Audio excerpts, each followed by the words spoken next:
Om Jnana-timirandhasya Jnananjana-shalakaya Chakshuranmilitam Yena Tasmai Shri Gurave Namah. So, if we see the social condition of our society at the present time, it's not very good. As you said, we're not able to retain our youth, or even if they're retained to some extent, it's on their terms and conditions, not on Prabhupada's terms and conditions. And due to the influence of the broader society, they've adopted many of the values of the broader society, mixing freely in youth,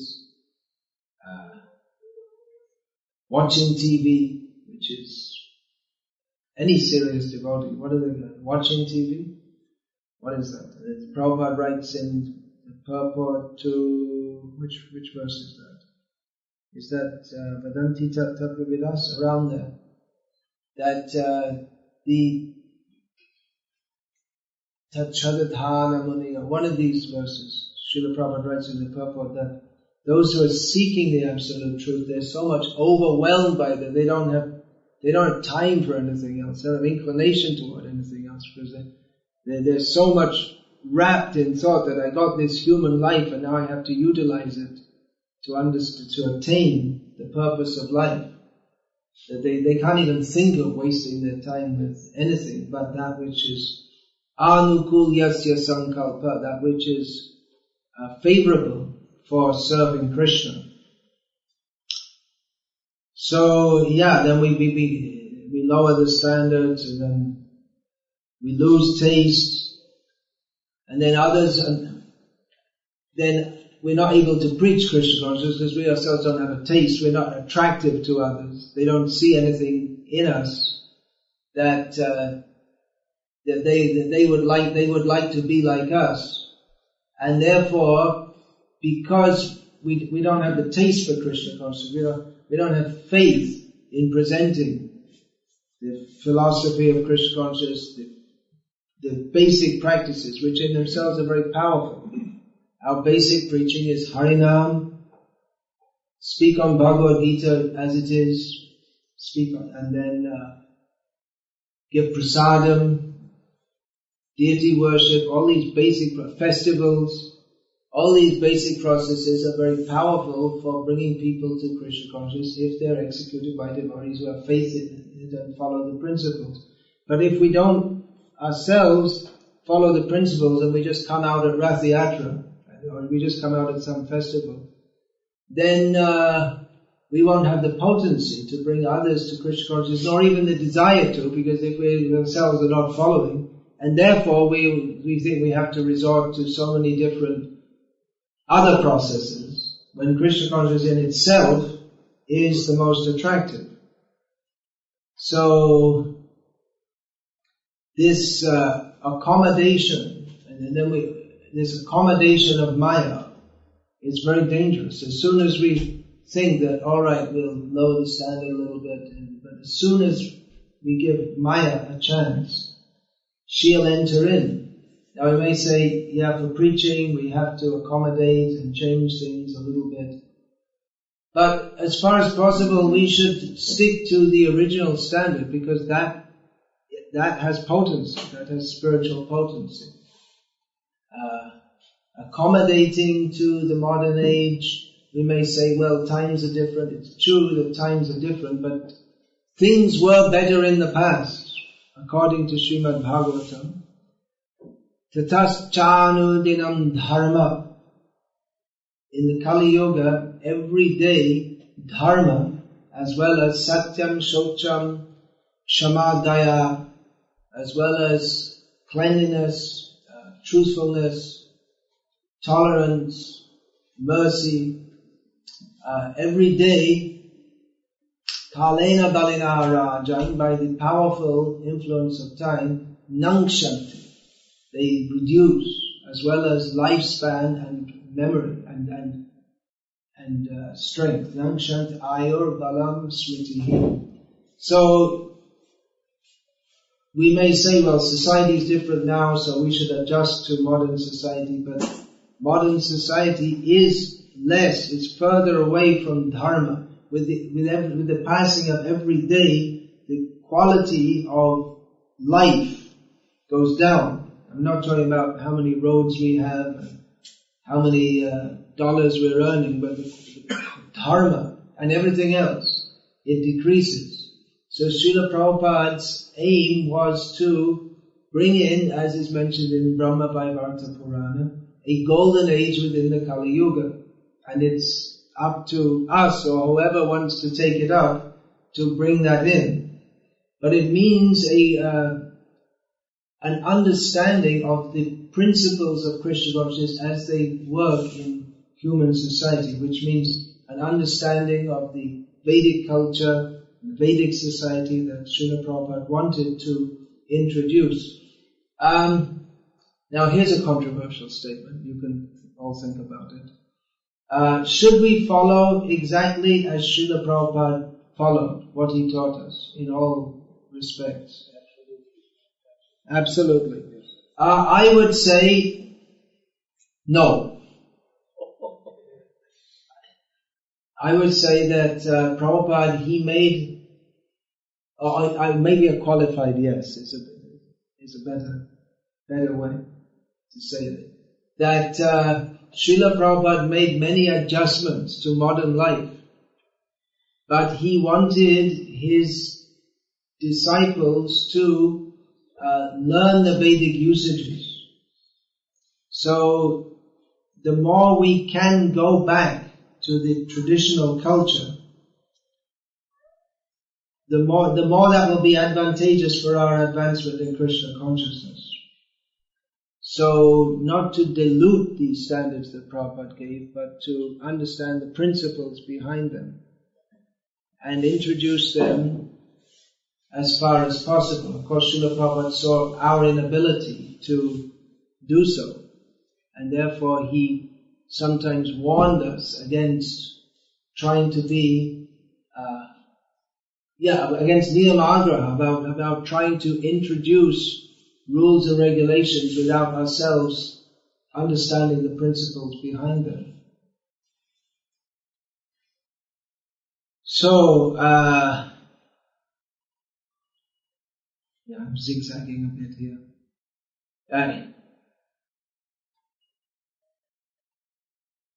Actually, should we follow the principles that the principles, The details may vary, as is stated in the Nectar of Devotion, Bhakti Rasamrita Sindhu. The principles should be followed. The basic principles should be understood and followed, but different spiritual masters may give different details of how to follow that. However, we should know what the principles are and not just say that, anything goes. The modern world is very shallow. People have no ultimate goal of life. They talk about love and peace and compassion and empathy and all these things, but it's all based on the platform of how we can enjoy ourselves in this world without any understanding of the actual goal of life. So it's very shallow. Even though they use words like love and peace, it's all platitudes. They have no actual... Just like this Dalai Lama. He's known to be the great apostle of peace, talks about peace and love. He eats meat every single day. What a hypocrite. He's a big meat, he eats a lot also. So, but people think, oh, how wonderful. Or Mother Teresa, millions of people living on the street in Calcutta, she ministered to a few of them. There are so many welfare organizations attempting to ministrate to the poor people. Still there are so many of them. Somehow or other she got a reputation as a great saint. Although she also had meat every day. And had no inclination to Chaitanya Mahaprabhu, even though she was living in the land of Chaitanya Mahaprabhu. Her aim was to convert people with faith in Chaitanya Mahaprabhu to meat-eating Christians. But people think, oh, what a great saint. She looked after the poor people. The people who are dying on the street, after living on the street all their life, she'd take them in her home to die. It didn't help them much. And then, if they got better, they put them back on the street again. So as I said, some of the things I say in this session may not be very popular. But just see how shallow society is. Srila Prabhupada came, and what he gave is actually beneficial for all of human society. But you find people like Dalai Lama, so much lauded, and Prabhupada, people don't even know about it. People cannot judge who's an actual saint. Or there are so many bogus gurus come out of India and they become so famous because exactly for the reason that they talk the kind of platitudes that people like to hear, but they don't teach surrender to Krishna, which is what actually everybody needs, but nobody wants. So they think someone who comes and smiles and holds a flower and talks about peace and says everyone is very nice, very, very good. It doesn't threaten them in any way. So, it's easy to live like this. It's easy to be saintly just by looking saintly. People like that kind of saint. But the kind of saint who teaches us what we need to hear may not be appreciated. So it's difficult to be a revolutionary. It's difficult to be a devotee, to stick to the principles and say that Sarvadhaman parityaja mamekam sharanam raja. Modern society is hellish. Eating meat, gambling, intoxication, all these things are sinful. Of course, it's not that we all, just like we were at the outside the stadium, the football game, we didn't catch people yesterday and run up to them and shake them and tell them, stop eating meat and drinking. We were performing Harinam Sankirtan, which they benefited from by hearing, and most people appreciated, which is for their great benefit. But if that's all our movement does, and we don't introduce this message, then we're not delivering the full, we're not delivering the full message that Srila Prabhupada gave us, and that people need to hear. People need to know these things. And even in our own community, like in Alachua,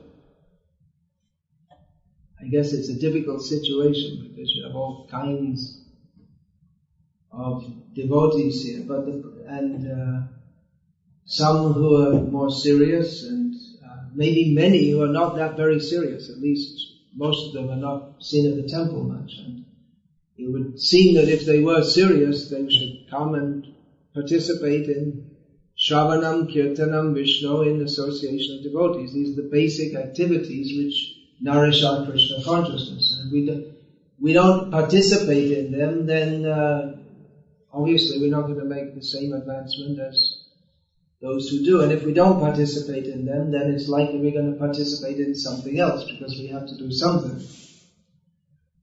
So if we just think, well, I'm a devotee, I got initiated, and Krishna's very kind, and at the end of life someone will do some kirtan for me, and I'll go back to Godhead. We may be lucky, someone will perform kirtan, but a real devotee, they want to serve Krishna now also, and not just wait for it. And there's no guarantee that someone, or that we'll even have the inclination to be in the association of devotees at all. So, Krishna consciousness is very blissful, but the bliss comes from practicing it. It's not just that by designating oneself as a devotee that one gets the benefit of performing devotional service.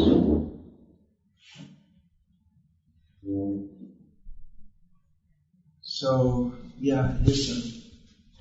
there's no doubt that it is more difficult to preach in the modern world, in the West, in America, than it is, for instance, in India.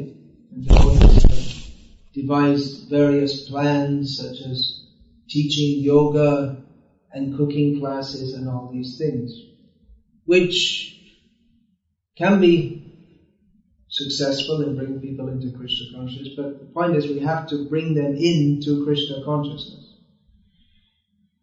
Otherwise, we can, just like now there are many Mayavadis who like to do what they call kirtan. It's not actually kirtan, because kirtan means to glorify Krishna. And the most famous of the so-called kirtaniyas, the so-called Krishnadas, openly says that he doesn't believe in any person, Krishna anyway. So that's not kirtan, that's simply offensive.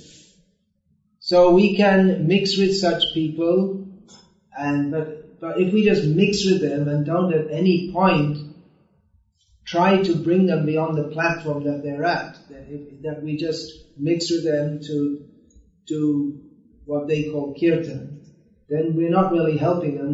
We are in that case associating with them. Association means to be with others and not to give them Krishna consciousness. Either we're taking from them or they're taking from us.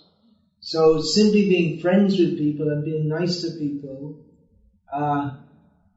without making any endeavor to bring them to the actual point, then we are liable to be influenced by others. And we see that some devotees, they seem to be more influenced by, for instance, Vastu or astrology or something. They see people in terms of you're a Capricorn or you're a Sagittarius, even devotees, and think that this is their identity. Instead of seeing through the philosophy of Bhagavad Gita, the reason there are so many problems is because the window is on the wrong side of the building. So spend $10,000 to take it from this side to that side. But the reason for all problems is lack of Krishna consciousness. You spend $10,000 to have a festival, call all the devotees, and that will be much more auspicious than moving the window from one side to the other. So, by incorporating these mundane outlooks into Krishna consciousness, or becoming too much enamored by them, we ourselves run the risk of losing the great jewel that Srila Prabhupada gave us, which is the understanding that Krishna is all in all. Outside of Krishna consciousness, there is nothing of any value.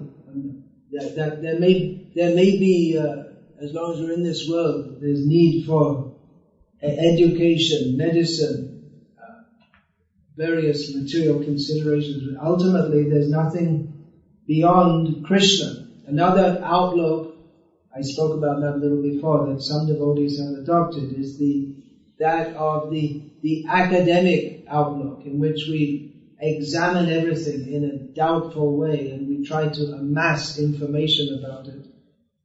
And in this way we take our own intelligence and our own method of study as more important than that of Shastra. So this is very dangerous. So those who have been fortunate enough to come to Krishna consciousness, we pray that at the end of life we won't sing Hari Hari Bifale Janama Gainu Manusha Janama Paya Radha Krishna Nabhajya Janiya Shunya Visha Kaina. That having, oh my Lord Hari, I've spent my life useless. Even though I got this human form of life, I didn't worship Radha Krishna, and then knowingly, willingly, I've drunk poison. So better that we conduct our lives in such a way that at the end of life, we don't feel regret that I wasted my life. We may think it's very difficult to practice Krishna consciousness. It is difficult in some ways. There's some austerity is there. But by sticking to that, some austerity means some rising in the morning and chanting 16 rounds may seem like an austerity. We have to fit it into our schedule. Or schedule. What is it in America? Schedule. Okay. And but if we're not prepared to take this little trouble, of course, I guess I'm preaching to the choir. Otherwise you wouldn't be here if you didn't accept all this. But then we set ourselves up for so much suffering, life after life. We shouldn't think that just because I'm initiated, then Krishna is obliged to deliver me. That in itself is an offensive attitude, to think that, well, I chant Hare Krishna and do whatever I like, and Krishna has to look after me. That's the Sahajya mentality. Take it easy. Bhakti is a natural feeling, so it's just what you feel. Go with the flow. Srila Prabhupada talked about the hippie seeds re-sprouting. I sometimes call this popcorn spiritualism. It's just, you get some popcorn, it doesn't really nourish you, it just gives a little cheap taste sensation. So like that, we may have a cheap approach to Krishna consciousness. It doesn't really nourish us, but it feels good. That's all. Okay, here's a quote from Percy, and I don't know how to pronounce his middle name, Shelley, who lived for 30 years at the turn of the, 18th century. He lived from 1792 to 1822. He is like the archetypal hippie. Here is a quote from one of his poems. Obedience. It's about obedience. So he says, obedience. Bane. Bane means that which obstructs or destroys. So obedience. Bane of all genius, virtue, freedom, truth, makes slaves of men, and of the human frame a mechanized automaton. So he believed in non-obedience. Right? That's what I say. The original hippie. He had to obey the laws of nature.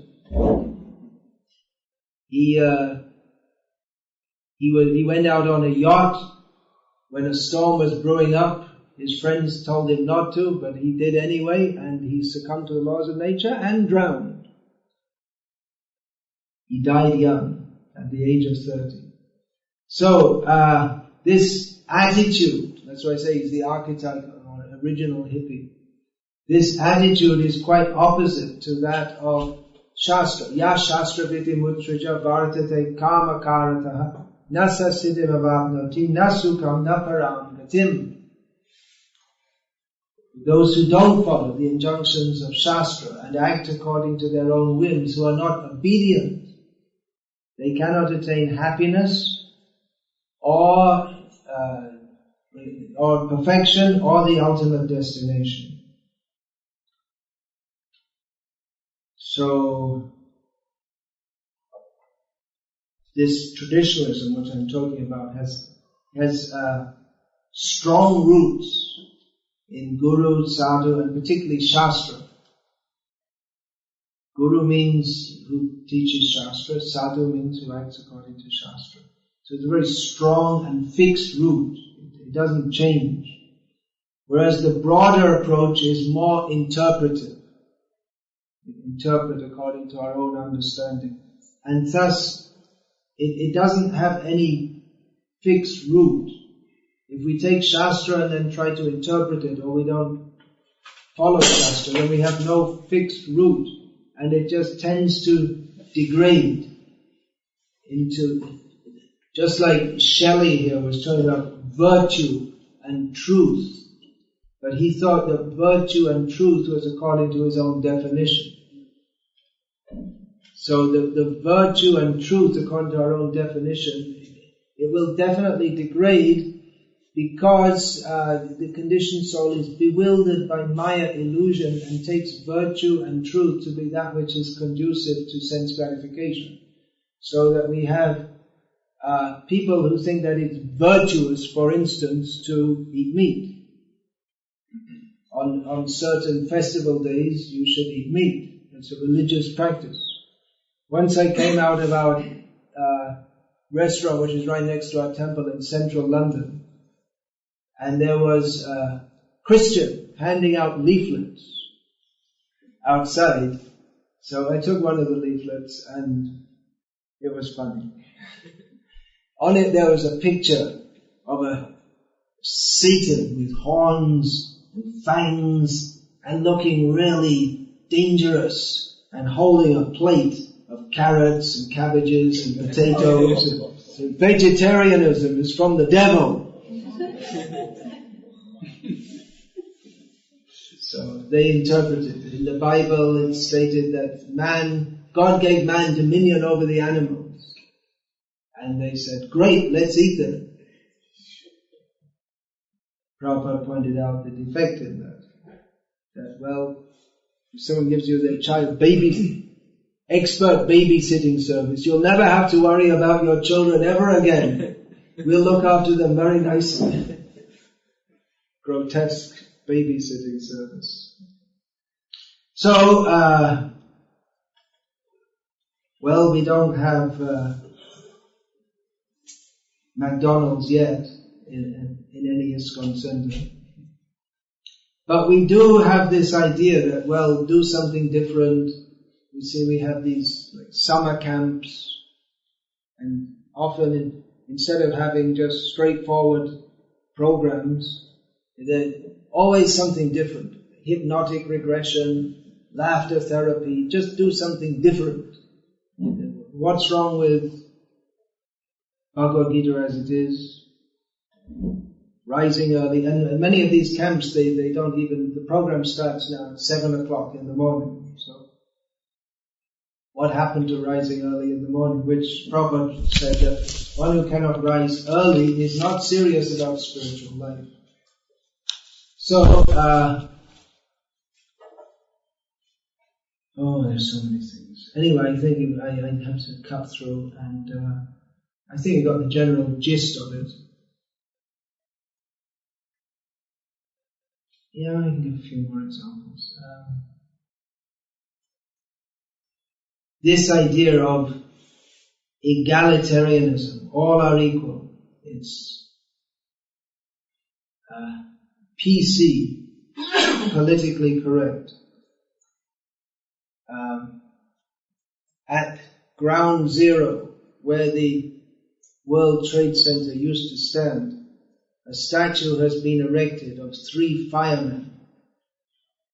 One black, or whatever they're called now, from time to time, Afro-American, I think it's called. One white, and one Hispanic, because they have to show I guess they didn't put any Chinese, but these are the 3 major races, they didn't show any Indians. But the fact is, there were only white and Hispanic firemen. There weren't any black firemen, but to be PC, who died in the, what do they call it? 9/11. But to show that we have to be equal to all, they had to put a statue of a black fireman also.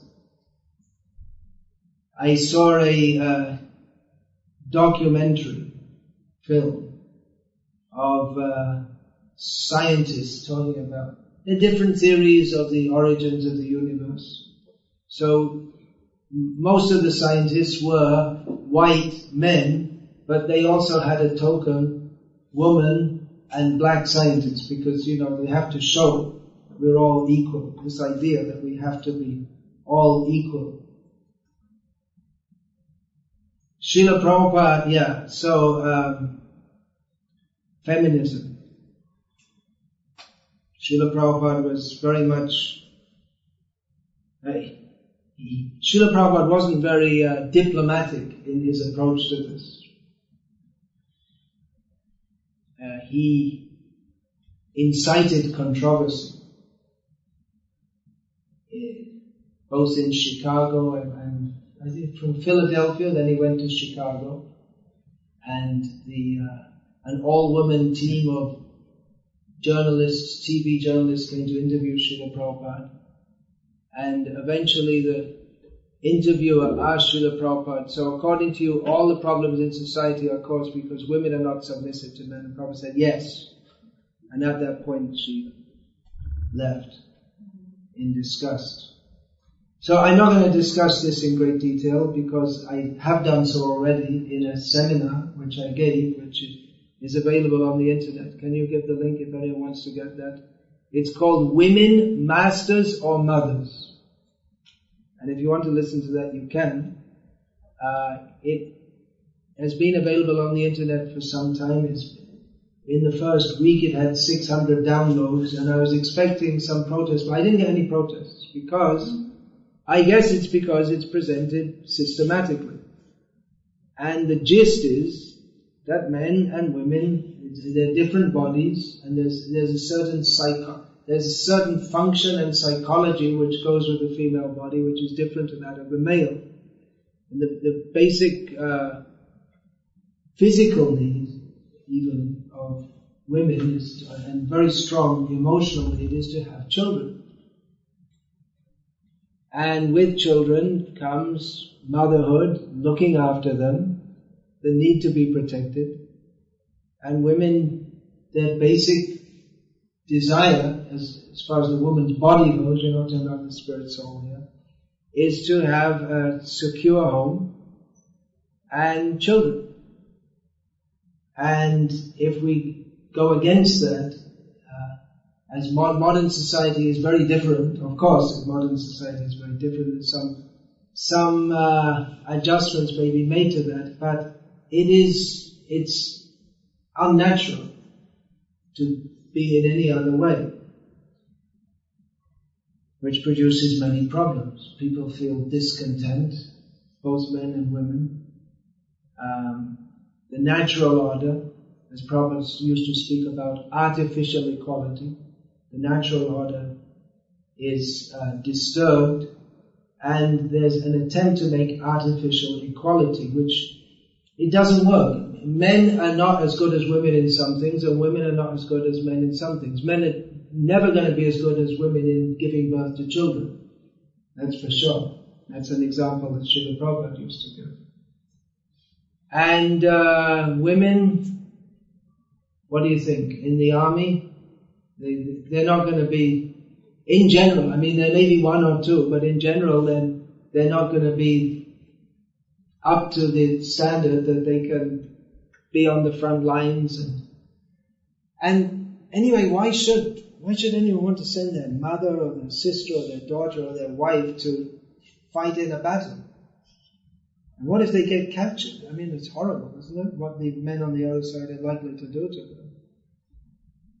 So, this idea that men and women should be equal in all respects, Srila Prabhupada was very much against it, and it is a concept which has come up in our modern, extremely unnatural society. The whole way of life is extremely unnatural. The nuclear family of husband, wife, and one or two children. And nowadays, it's not usually or quite often no husband, because as Prabhupada said, if the milk's available in the marketplace, why bother to keep a cow? In other words, if women are so easily available sexual partners, then why go to the trouble of getting married and looking after a wife? Then you can just have one after the other without any responsibility, and the women are left looking after the children. And so the children grow up without a proper family. This is and people think that's normal. So the natural order is that men are men, women are women, they have different roles to play. Men are masculine, women are feminine in their behavior. The normal role is that society is male dominated. Srila Prabhupada upheld that. He saw that as a major anomaly of modern society. He didn't attempt to change it overnight, but within ISKCON also, I mean, he made men sannyasis, not women sannyasis. He said that women can't be sannyasis. He made male GBCs. I think in one case where one temple in 1968, the temple consisted of a husband and wife, and the husband ran away.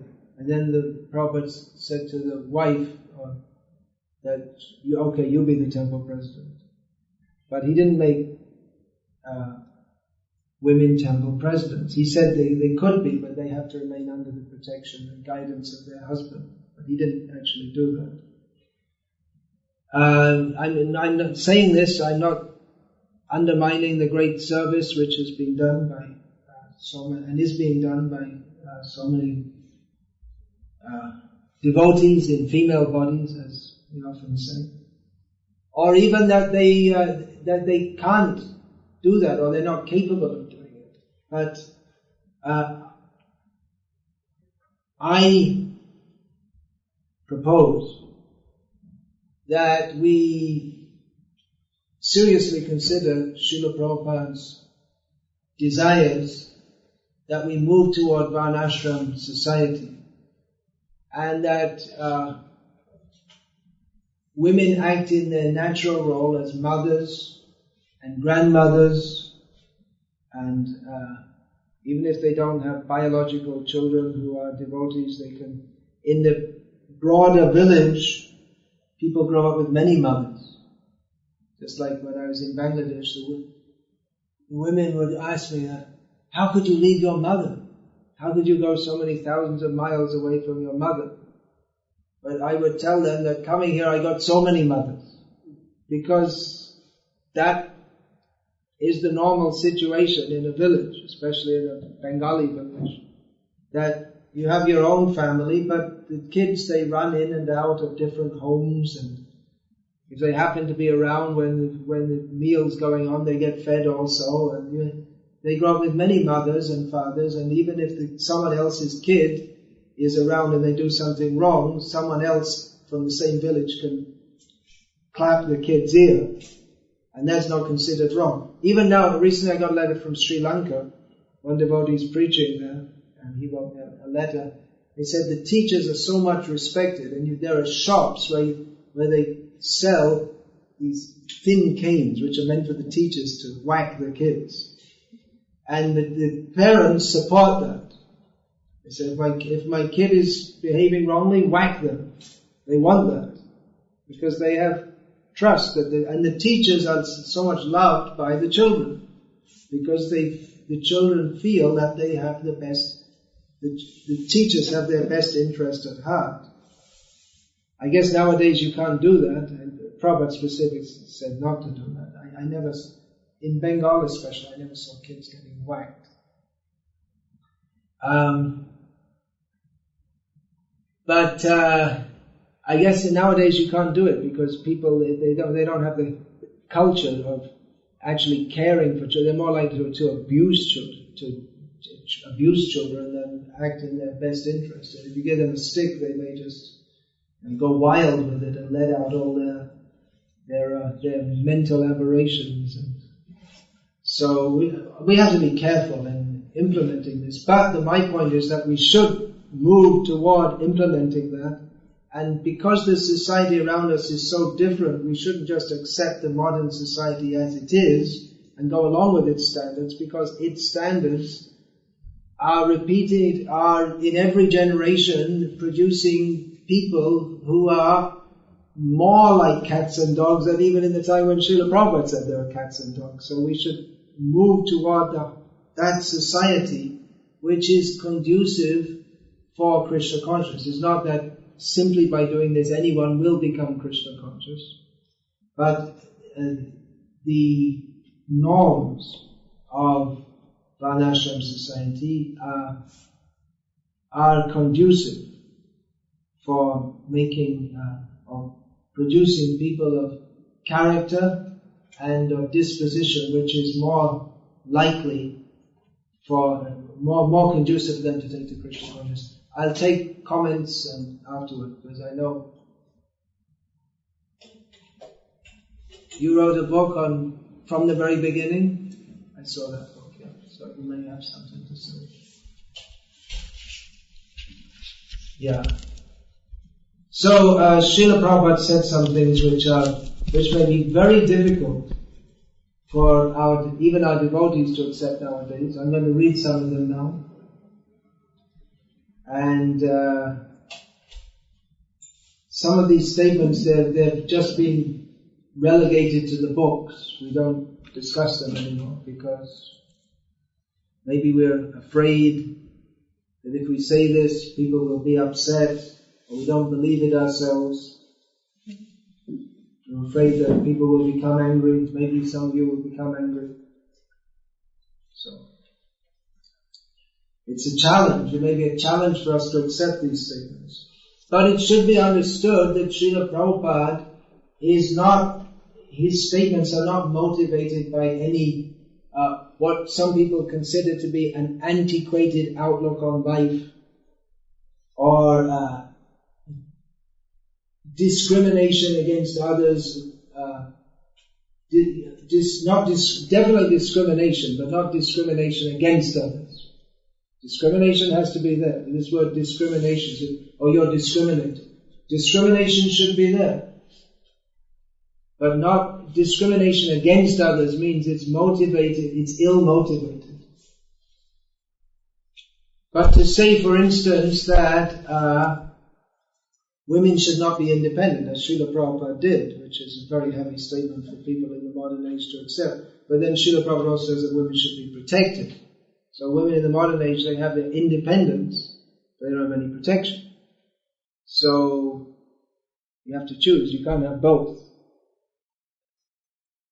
In Vedic culture, they don't have the choice. They're protected, because that's for the benefit of everyone. If women are not protected, then we have modern society. Then the family breaks down. And Varana Sankara is Arjuna's fear. In the beginning of Bhagavad Gita, Arjuna expressed his fear that the Varana Sankara, or persons who are Sanskrita, they are unpurified, unreformed. Such people will become dominant in human society. So we should understand that Srila Prabhupada's statements, they're not motivated by envy, but by knowledge of the subtle workings of the universe. Srila Prabhupada understood human psychology in a manner which no modern psychologist can understand, because they don't even understand the existence of the soul. So we should not simply blindly accept such statements, but intelligently try to understand them and not blindly reject them also. A few of the statements I'm going to read out now will be called, and in modern context they'll be called sexist. Sexist means when you discriminate. Usually it means men discriminating against women in a manner which is considered not favorable for the women. Okay, here's Srila Prabhupada speaking about the education of the daughters of our devotees. Srila Prabhupada said, we shall teach the girls two things. One thing is how to become chaste and faithful to their husband, and how to cook nicely. These are the two things. If these two qualifications they have, I will take guarantee to get them a good husband. These two qualifications are required. She must learn how to prepare first-class foodstuff, and she must learn how to become chaste and faithful to her husband. Only these two qualifications required. Then her life is successful. So try to do that. Ordinary education is sufficient. A, B, C, D. Srila Prabhupada wanted the daughters of his disciples to learn to read so they could read his books, which he can, for boys also, he considered that to be the ultimate education. That was supposed to be the basis of the syllabus. Just that boys learned at school and girls to learn at home. This is all nonsense. So big sound education and later on to become a prostitute. What is this education? To make them a prostitute, it doesn't require education. Apart from Krishna consciousness, materially they should learn. There are many stories. Nala Damayanti, then Parvati, Sita, 5 chaste women in the history. So this is in traditional Indian culture. Girls are taught the stories from Mahabharata and Ramayana of Nala Damayanti, then Savitri, Satyavan, Sita Ram, like this. And Arundhati with Vashishta. And the other 5th one is the Ravana's Mandodari. She's considered very chaste. So these are the five chaste women in history. They should read their life. And by the 15th, 16th year, they should be married. So train them in that way, very chaste, faithful wife, and knows how to cook very nicely. Other qualification, even they haven't, that's alright.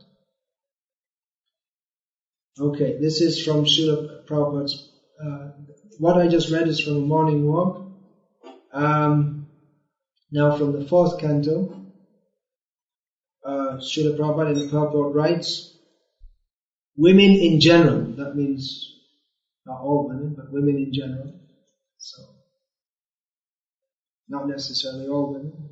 Women who come to Krishna consciousness are understood to be highly elevated. Women in general are very much sexually inclined. Indeed, it is said that a woman's sex desire is 9 times stronger than a man's. It is therefore a man's duty to keep a woman under his control by satisfying her, giving her ornaments, nice food and clothes, and engaging her in religious activities. Of course, a woman should have a few children and in this way not be disturbing to the man. Unfortunately, if the man becomes attracted to the woman simply for sex enjoyment, then family life becomes abominable. So it's a very different outlook on family life and male-female relationships. The man is required to be in family life on a high platform. That he's not attracted to the wife simply for sex enjoyment. He's discharging his duty as in family life, but his focus is on ultimate spiritual realization. Then, from the 9th canto, Manu had begun that sacrifice for the sake of getting a son, but because the priest was diverted by the request of Manu's wife, a daughter named Ila was born. Upon seeing the daughter, Manu was not very satisfied. Again in the 9th canto, upon seeing Sudyumna's deplorable condition, he had been transformed into a woman. Vasishta was very much aggrieved. Desiring for Sudyumna to regain his maleness, Vasishta again began to worship Lord Shankara. If we see the Sanskrit, we can see the adjective deplorable is Srila Prabhupada's insertion. It just says his condition, the Sanskrit says. Srila Prabhupada writes, this is from the 1st canto. The women class are by nature less intelligent. The Shudras and the women class do not have to go any samskar save and accept the ceremony of marriage. The less intelligent classes of men, namely women, Shudras and unqualified sons of the higher castes, are devoid of the necessary qualifications to understand the purpose of the transcendental Vedas. Now you may think, why am I reading all this out all together, all at once? This is not a campaign against women, but I'm just pointing out that Srila Prabhupada consistently gave this message, or gave this teaching. It's not really a message, it's not Prabhupada's. We don't take this as opinion. And that it has been more or less relegated within our society to being in the books only. So difficult as it may be to accept, it is better to set up our society in a way that, and again, it may be very difficult in the modern age, even the laws may not allow that, but our aim should be to set up a society which is conducive for everyone according to their psychophysical conditioning to become advanced in Krishna consciousness. And there are different roles to be played by men and by women and by brahmanas, kshatriyas, vaishyas and shudras. Not everyone is in the same category. Srila Prabhupada wanted, there's another, I didn't put this here. We should also understand that Srila Prabhupada had a purpose in repeatedly making such statements in his books. As is well known, Srila Prabhupada was very kind in his dealings with his female disciples. Elsewhere he wrote that women, they're more inclined to religious ceremonies. When there's a gathering in religious ceremonies, generally the women always outnumber the men. We also see that Krsna was especially kind to women, beginning with Putana. Kubja, the wives of the Yajnik Brahmanas, and especially the gopis. So it's not a matter, discrimination against anyone on the basis of the body is completely antithetical to Krishna consciousness. But at the same time, Srila Prabhupada did make such statements repeatedly in his books for a purpose. And the purpose is that as long as we are in this material world, there are significant differences between the roles of men and women, and if we don't understand this, then that contributes to society being a mess. Srila Prabhupada wrote in a letter to one of his disciples, I know that your wife and Vishalini both gave birth to baby girls. That is the defect.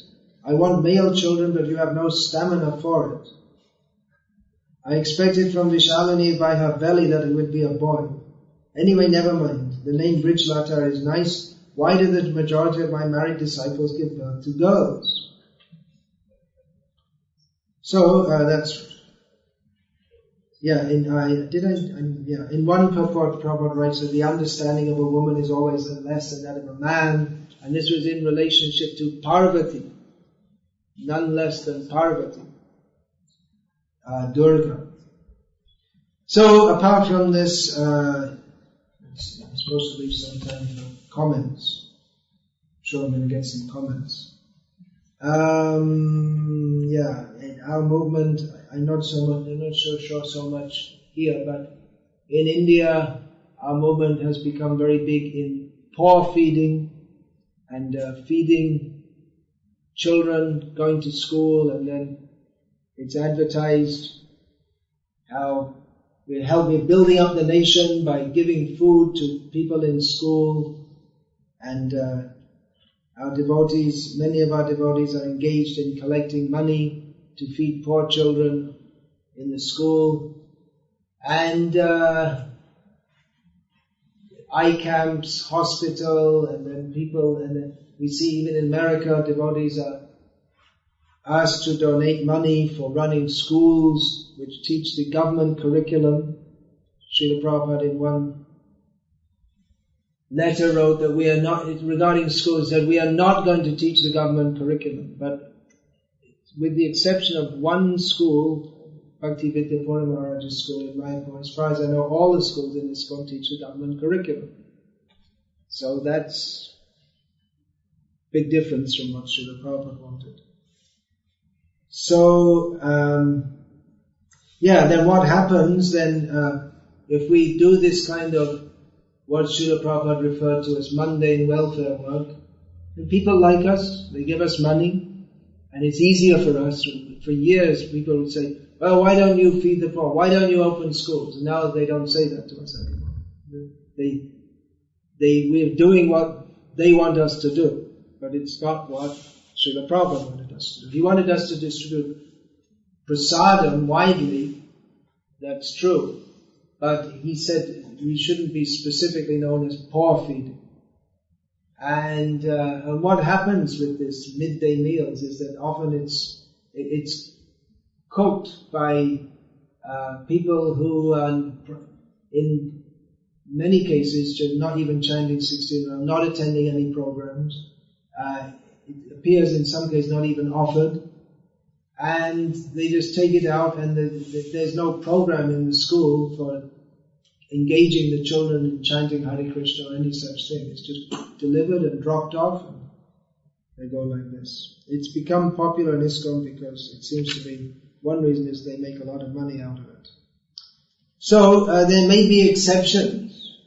I'm not saying that there may not be exceptions, but when the exception becomes the rule, then Srila Prabhupada's vision becomes becomes relegated, and we lose Srila Prabhupada's vision.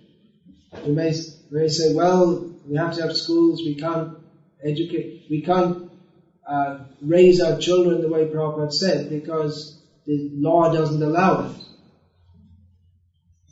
That's true, maybe, but then how to keep Srila Prabhupada's vision prominent and not just merge into the broader society as it is.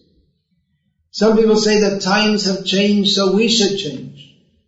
That's also true. That's why I was saying, I made that shocking statement, that we may not necessarily do exactly as Srila Prabhupada said in every circumstance. Times have changed, but the world hasn't changed that much radically since 1977. And Srila Prabhupada is, after all, the founder Acharya of ISKCON, and that by emphasizing his position as the founder Acharya, we can understand that he meant to give the guidelines which are meant to be the guidelines for ISKCON and for all future Acharyas. And although there may be some exceptions, and as times change, we will have to change to some extent. Just like Srila Prabhupada preached according to time, place and circumstance. And time, place and circumstance do change.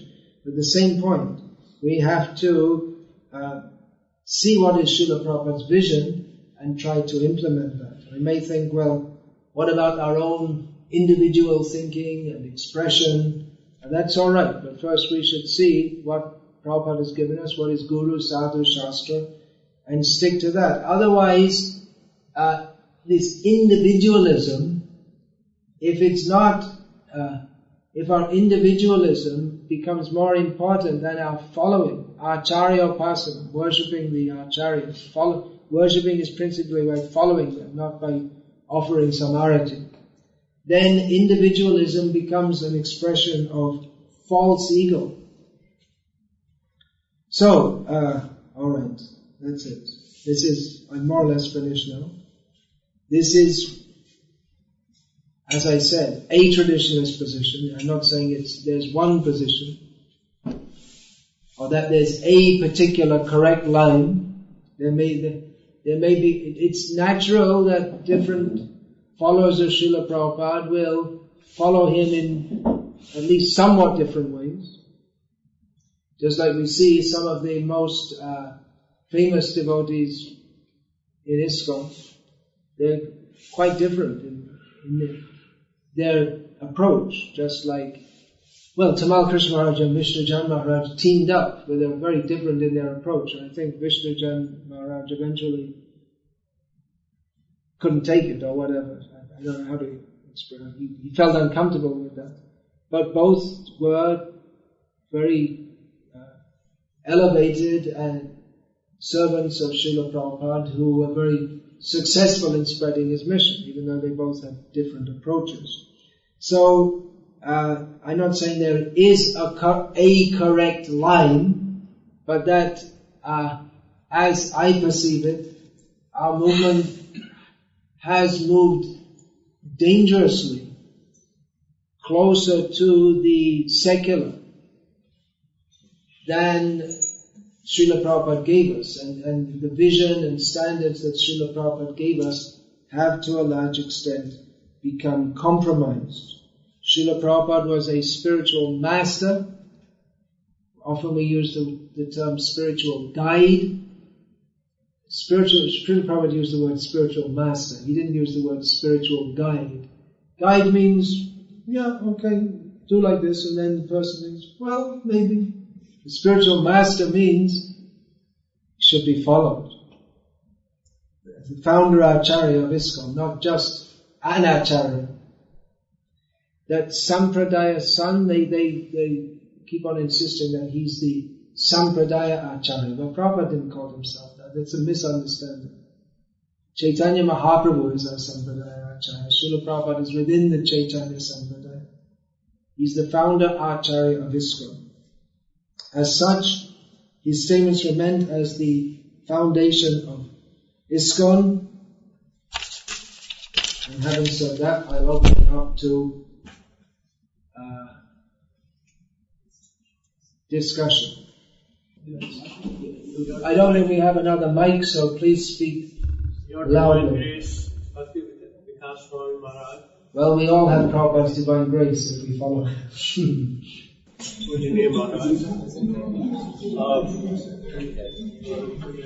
My name is Advaita Acharya Das. Could you speak a little loudly? Most of you know me, Maharaj, for the first time. For last 3 days, I have associated with Vani and Bahu with Maharaj. My name is Advaita Acharya Das. I'm most unfortunate and fallen person.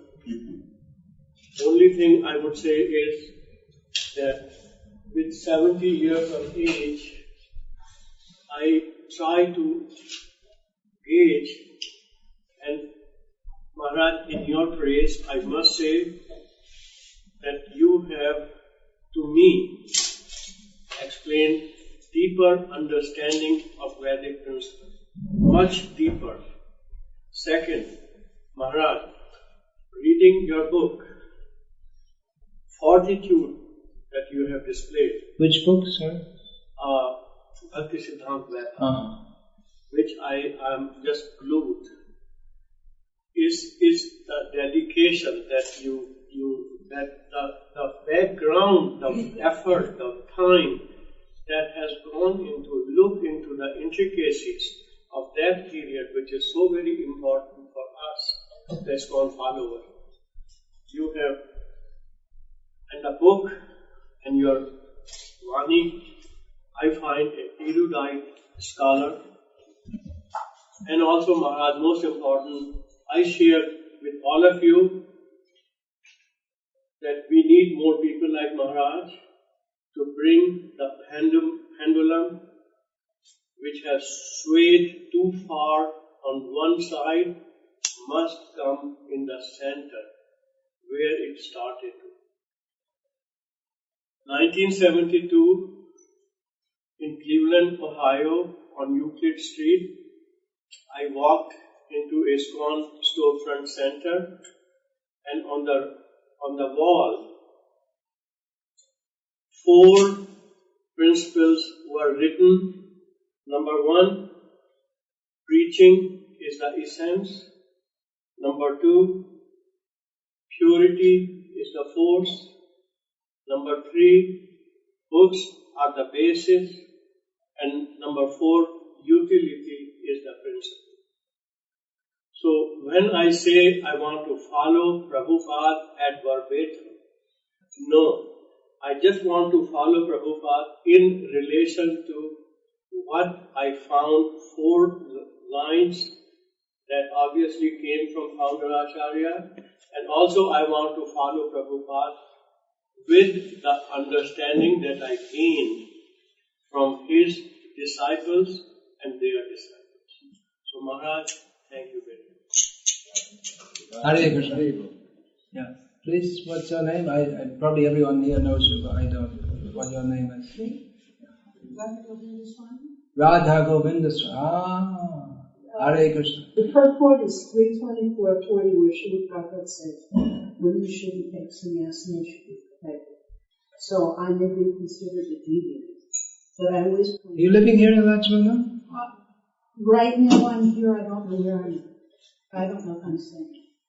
But I wanted to bring up this point, because I myself as an individual, as my spiritual master's daughter, Srila Prabhupada, who saved me, and saved all of us, not only from the capital to birth and death, but was actually giving us a chance to actually take part in loving pastimes of Sri Sri Radha and Krishna, become a servant of the servants of servants. How can we not accept what Srila Prabhupada has given us? I can't speak about others, but I know for myself, in coming to Srila Prabhupada's Lotus feet, when I joined the temple, I actually gave up my fiancé to become a devotee. And I was one of those, not confused, who was very submissive, very meek, followed everything properly, even accepted Tatena Kampam Shri Shimana.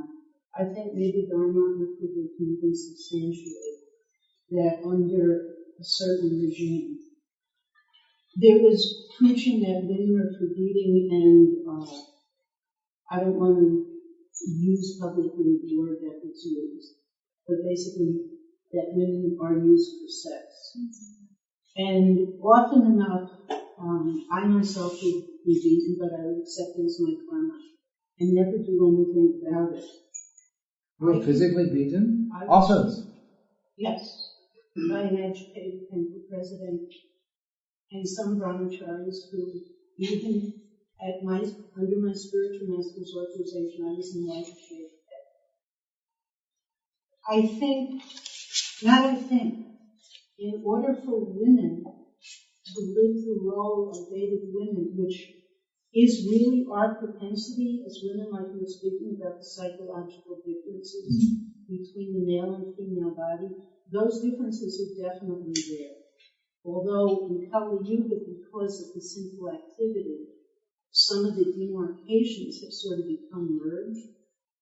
But in order for women to be able to live according to the principles of the Vedas, which is part of our body to live like that, the men also have to live according to the Vedic principles of being men and honoring women. I don't mean giving honor, but in terms of the Vedic perspective of men relating to women as mother. Because we can use the word mother, but how can you go beating your mother? In Srimad Bhagavatam, there are 5 categories of entities who are to be protected. Those are the children, the women, the cows, the Brahmins, and the old men. But within ISKCON as a whole, these things have not been properly implemented. That's true. Although Srila Prabhupada certainly taught us, Srila Prabhupada gave us the guides. The problem is that we as individuals weren't following properly, and I'm not saying this is criticism to deride anybody, but often enough in the ashrams, especially Brahmachari and Sannyasa ashram, there was wrong preaching. There were men who were actually attracted to women. All men are attracted to women, with very few exceptions. But in order to try to keep the externals, certain things were preached, especially... My point is, excuse me cutting you out here, but my point is that I think we all know that the years after Prabhupada's departure, there were many, and in Prabhupada's presence, there were many things done which shouldn't have been done. And my point is that our response should not be to throw out Prabhupada's vision, but to actually live according to that vision in all respects. Because actually, historically, if we see in the Western world, even, there were kings who were loved by their citizens, but because they misused that position, they were thrown out. And gradually the society has evolved or devolved, or whatever you want to call it, towards democracy and equal rights because of misuse of power and exploitation. But our society should not respond in the same way, because we have the solution to the problem. Is the Ishvaro Aham Bhogi, the mood, I am the controller, I am the enjoyer. So definitely it's a very good point that these social systems and these attitudes, they have to be implemented with the proper understanding. Otherwise it becomes a means for exploitation, which is why people are afraid of, I discussed that, of absolutism and fundamentalism, because it's misused. So the proper implementation is required. But either the non-implementation or the improper implementation, neither will serve Srila Prabhupada's purpose. But the thing is, the most important is discussion of what Srila Prabhupada was teaching. Well, but the difficulty is in terms of ISKCON as an organization. And maybe this may sound controversial, and I could be completely wrong, but I'm speaking out of my understanding of what I'm perceiving as truth, is that we have a general management body, the GBC. And I think that because things are allowed by them, which are contrary to Srila Prabhupada's instructions, I believe that there are the various problems that there are, which are existing today. But devotees, quite a number of them, including senior devotees, are in an atmosphere of fear to be able to express themselves, even to the point of presenting Srila Prabhupada's letters to the GBC to discuss certain things. Yeah. I mean, I'm going to ask you straight up. For instance, I'm in a woman's body, but why was it that I am a woman's body and I accepted the instruction? Because I was always taught to follow my instructions going from the line down. I mean, why was I sent to some very, very dangerous countries alone? I can't answer that because I have no, I wasn't at all involved in that. Right, exactly but why as that a was woman, done. But to be protected. obviously, you see, we're talking about general principles here. Right. And the fact that we're talking about them means there are social problems. Right. And in this broad body, it's not going to be very effective to start discussing individuals' experiences, but taken as a whole, there's psychological analysis and there's sociological analysis. Psychological is for the individual. That's done in a particular way and in a particular forum. Here we're discussing more social issues, which means as a body. But when the social body is disordered, then everyone within it suffers in various individual ways. That's understood. That's why we're discussing the social issues. But isn't the GBC? GBC is responsible. We're all, as disciples of Srila Prabhupada, we're all responsible. What can we do? I'm doing this.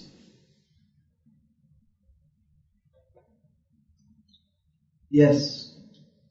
I think it's good that, you're very faithful to Prabhupada's teachings, and basically, I try to live like you do. I wish I preaching daily, Jai. But at the same time, I think that there's a lot of grey areas in which we have to be very discriminatory in the right sense to evaluate the situation and, to see things more with a broader spectrum. For instance, if you tell everybody, democracy is demoniac, okay? But they'll point out, well, what about Saddam Hussein? Is it better to have free speech than to have if you say anything, you have wet stool or dry stool? No, I think, democracy is better than having a dictator.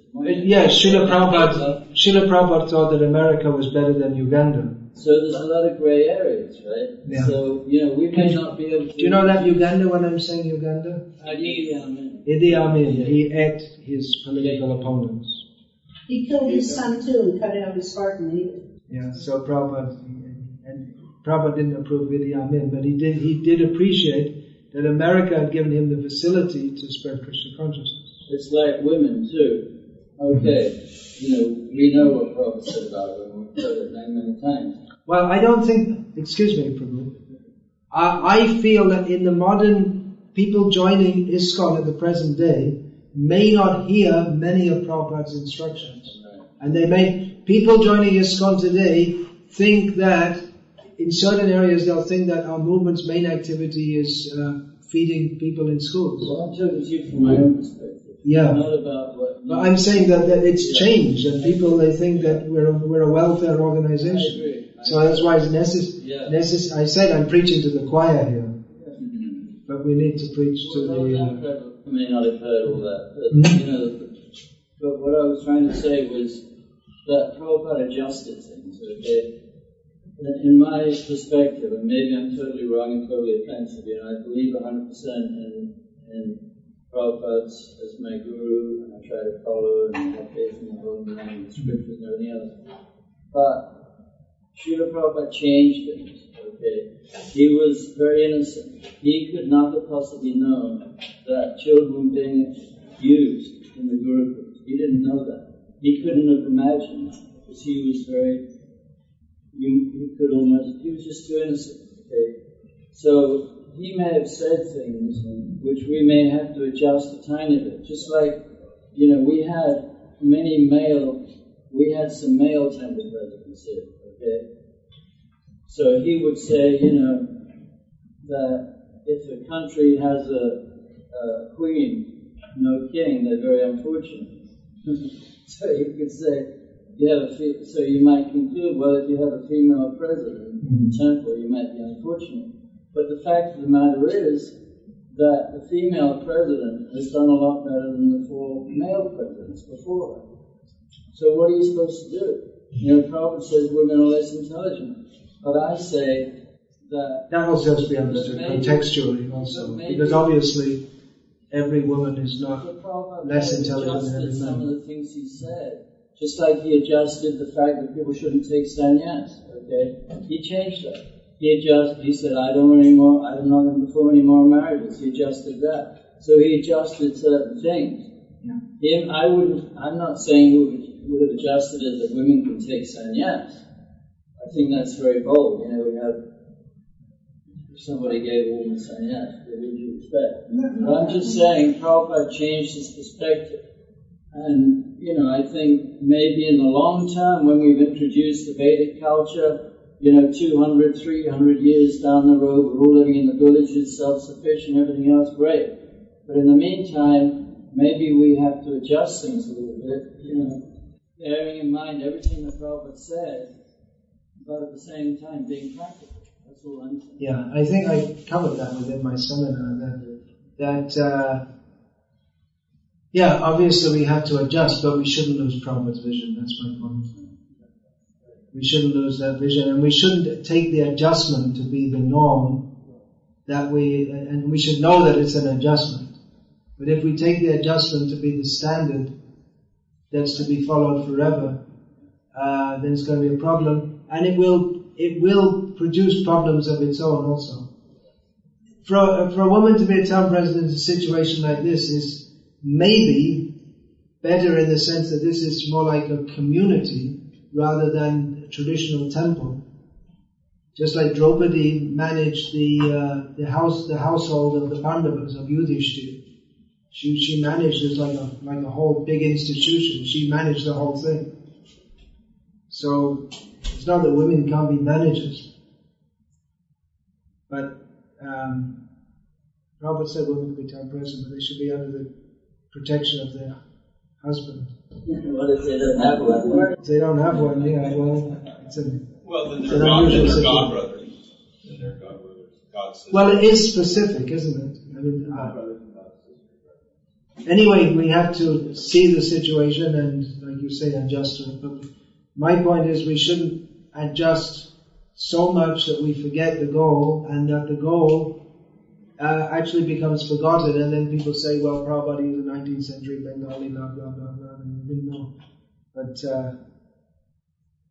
the adjustment will of it. And even the best, you see, Varnashram Dharma, that itself, we can't say it's perfect in as much as it's an arrangement for imperfection. It's an arrangement for the material world. So, how Varnashram is followed, that's also been different in the course of history. But having said that, there's no doubt that Srila Prabhupada wanted to introduce that, and it is Krishna's system. Yeah, I saw Ranjit Prabhu's hand before. I'd like to thank you very much for coming and giving this presentation, and also your book, Bhakti Siddhanta by Baba, has a depth that is quite incredible. And my reading of it, for me, emphasizes how much Srila Prabhupada followed in the footsteps of Srila Bhakti Siddhanta. Philosophically, managerially, how he organized his ISKCON, with the addition, of course, of actually instituting a governing body commission, which was what Srila Bhakti Siddhanta wanted. And so I'd like to thank you very much for that contribution to Vaishnava history and tradition. And now I come to my question. That there was a great mercy on me that I had the opportunity to perform that service. As I wrote at the beginning, I don't know who I am to be writing about Bhakti Siddhanta Saraswati. Someone had to do it. How long did it take? Between the beginning of the research and the publication of the book was 24 years, but it wasn't that I was full-time engaged in it for 24 years. I had no idea, if I had known that it was going to be such a big thing, I might not have undertaken it in the first place. In the beginning, I just thought that Prabhupada's godbrothers are all passing away, so why don't I just try and interview them before they go? And that's how it began. And then it gradually grew, and it would probably still be growing if I just didn't stop and publish it. In fact, there is a lot more material that's come. I saw the hand. Oh, yeah. Sorry, we're still with Ranjit Prabhu's question. So my question is your title. The title of your. Actually, I have a few questions, but the main one is that. Shall we keep it to the subject of this seminar? Yes, that's right. You may have dealt with it because I wasn't here absolutely all the time. Yeah. And that is that your title is the traditionalist view. A traditionalist. A traditionalist view.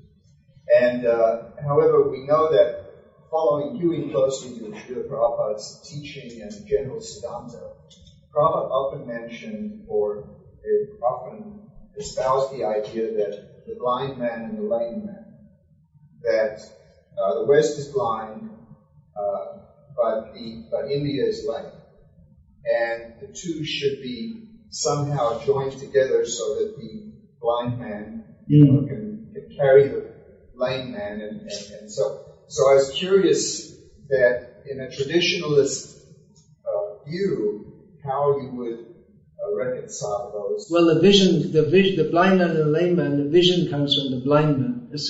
From the lame man. Right. The vision comes from, we shouldn't put it back to front, because the vision comes from the blind man, from American culture, and organizationally we're as messed up as India. I often joke about that ISKCON spreading Indian culture all over the world. It's like managerial incompetence and so on. So it should be, yes, the vision comes from the Vedic culture, but Bhaktisiddhanta Saraswati Thakur was very traditional in many ways, but he introduced, which was considered anathema by many orthodox followers of Vedic culture, the printing press, using the English language. I mean, even cooking even using sugar produced from overseas was considered, using cloth from overseas, anything overseas, the language, even associating with Western people in any way was considered wrong by orthodox followers of Vedic culture up to that time.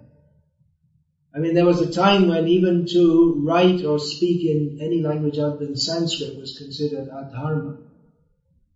Even to speak in to discuss religious or philosophical topics in Bengali or Hindi was considered a gross violation. What to speak of English? So yeah, it's a good point. The technology of the West and the knowledge of Shastra should be combined. It takes an expert to do that. Yeah, I'll take it in order that I see hands raised or fingers raised. Often when there was innovation, Prabhupada wanted to know what is the result. Is it successful? So we can see also all these innovations, not just how related to the vision or not related to the vision, but if it's successful preaching. Because in some cases the devotees have made some adjustments and they became successful in preaching. Yeah, good point. In other cases they were following the vision and they were not successful in preaching. Yeah. Yeah, so that comes back to the point that we shouldn't blindly accept and we shouldn't blindly reject.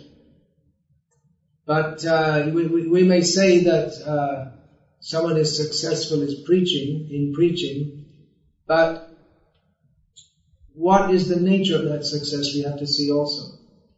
Just like when Prabhupada was present, there was one guru from Hawaii. He had, taking the knowledge in Prabhupada's books, he had made his own system of Krishna consciousness. And he had many disciples, and eventually he came and offered himself and his disciples in Prabhupada's mission. But he retained, at the same time he retained his separate identity and separate organization unofficially. And his followers had a different approach. They didn't believe in dressing in kami clothes. And they didn't like the aggressive style of Prabhupada's followers in preaching, especially in book distribution. They go on Harinam with guitars and different things. And they did have many followers. But they did not grow their hair long. Prabhupada they would grow the men would have outgrown hairs. Prabhupada objected to that. He said, if you keep long hairs, you're not my disciple.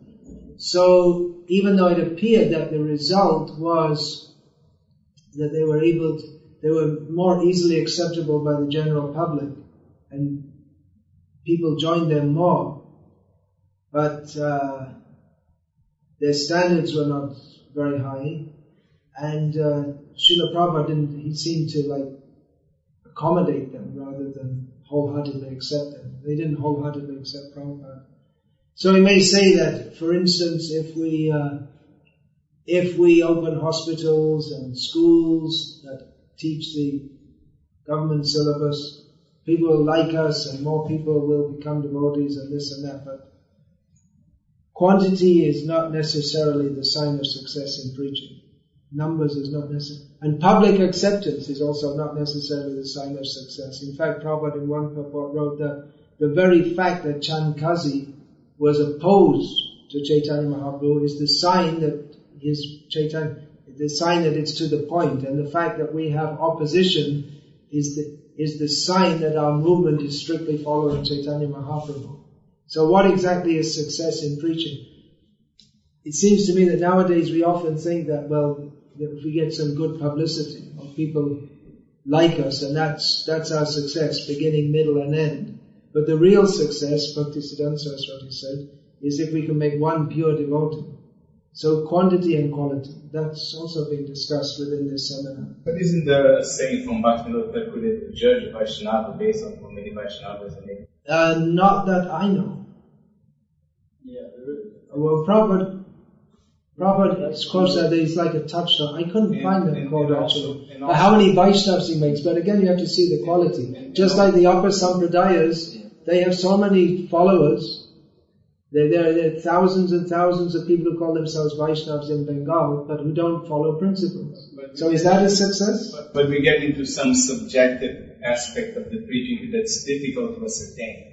But Prabhupada was also questioning people, how many books he did distribute, how many devotees did he make. Yeah. He was interested in quantity. This has been discussed, quality and quantity. And one example, for instance... But there is that one quote also that Prabhupada said about having an ideal institution, not for everybody, only for the most intelligent class of men. So exactly to ascertain what is success has to be seen. If the movement is going to be in every town and village, we cannot expect that everybody is going to be a pure devotee, but they will be introduced to Krishna consciousness. And the aspect of the hospital, like the Bhaktivedanta hospital, I know from the records, I was there, they are making one new devotee every day. So, as Prabhupada said... Okay, but if the devotee thinks that the main purpose of ISKCON is to run hospitals and schools, then... Yeah, but who is saying that? I know devotees, initiated devotees, who, from what I understand, think that the main purpose of ISKCON and their service is to perform medical activities. I understand, but it doesn't mean we're going to close the hospital. Then we need to adjust the consciousness of these devotees. Preaching is going on. Preaching is going on, yeah. Whether it's ISKCON's business to do this or not, that is discussable. But, yeah, okay, please. Yes. I was not on these topics.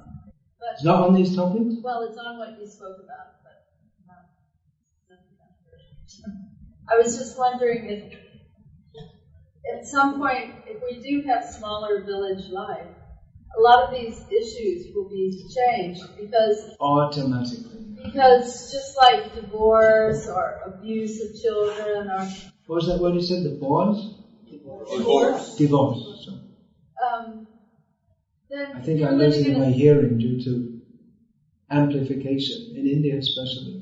Everything's full blast all the time. Yeah. If you're in a small village and you've lived there from birth, and then you take up the role of teacher, it's going to be very difficult for you to abuse the children because you're depending on them when you're older and that they become successful, and everyone's more looking out for one another rather than here you do something wrong, okay, I can move to another country, I can go off somewhere, nobody will know me there, I can start again.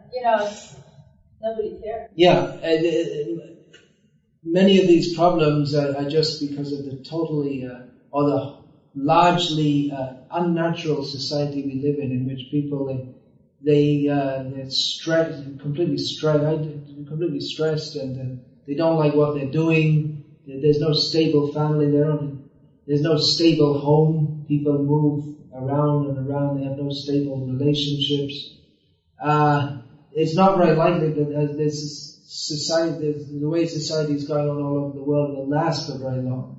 It can't last very long. And automatically things will fall into place, we hope. If people aren't totally messed up by that time. When society is forced to move back to a more traditional style. But Prabhupada, he wanted to have that in place before that all broke down. But we can take many of Prabhupada's ideas, others have taken that up, other groups have taken that up and used that, which we haven't. Just like the diorama exhibition, Prabhupada had great vision for that, and the Swami Narayan group have done that, and they asked Bhaktisiddhanta, our artist, how to do it all, and that's been very successful. So, not many successful farm communities. No, it seems to be very difficult to establish that. But the beginning is to convince people of the need of it. And unless we talk about it, the beginning is talking, which is what Prabhupada did in the beginning. And then the next thing to actually get there and live on the land and do it. Okay, yeah. Just, we know, like you were talking about Krsna Babaji, how he had no interest at all. And we also have the... No interest in he only accepted one disciple. He had no interest in the externalities of the material world at all in his behavior. Same thing with your book on Bhakti-das Babaji. Right. Yeah. But we also have the wonderful example of Bhaktivinoda Thakur and Srila Prabhupada. Bhaktivinoda Thakur actually worked for the British, and he was a magistrate. I mean, we have to try to understand here is a pure devotee of the Lord who is dedicating a large percentage of his time.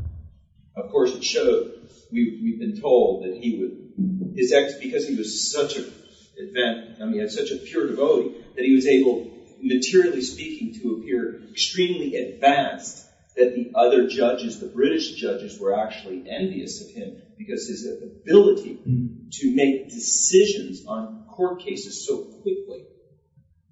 And Srila Prabhupada spent many years as a chemist.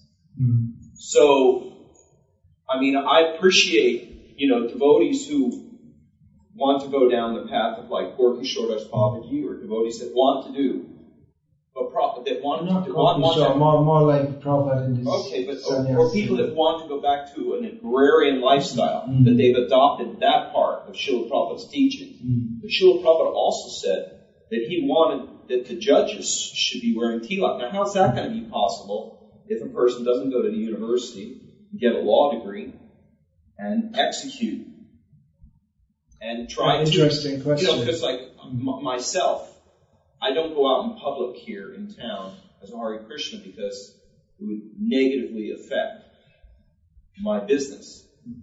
However, I was just down in Miami and I saw that, the Hasidic Jews, they go out because they're accepted and their culture has been developed for 5,000 years where they have the ability to work amongst themselves for financial betterment.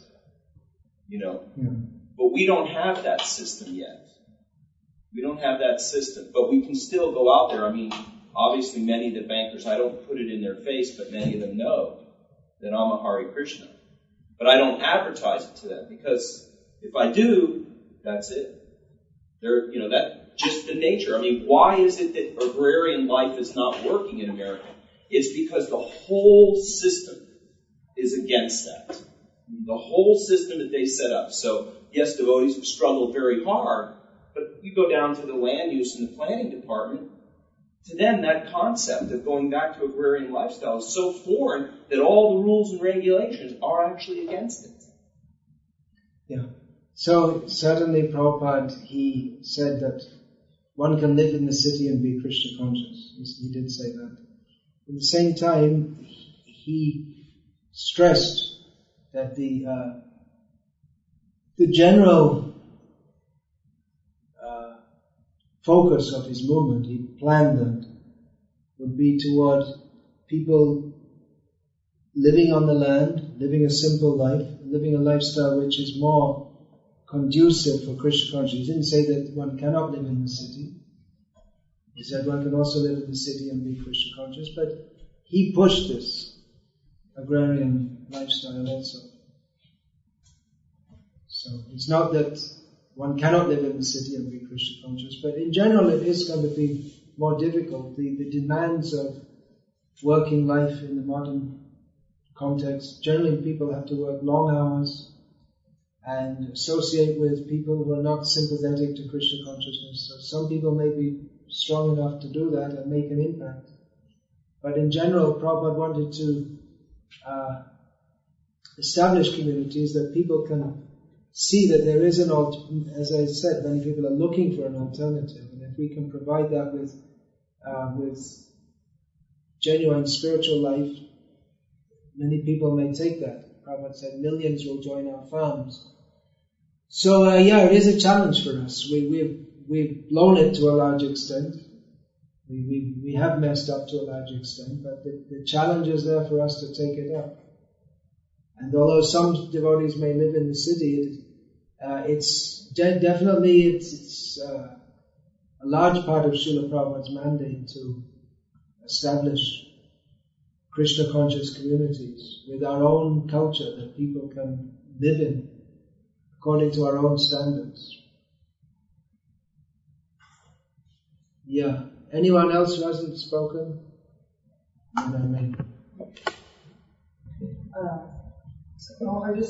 wanted to know, we do have one school on this property called Bhakti Academy, and it's not mandated by the government. Oh. So we do have that school.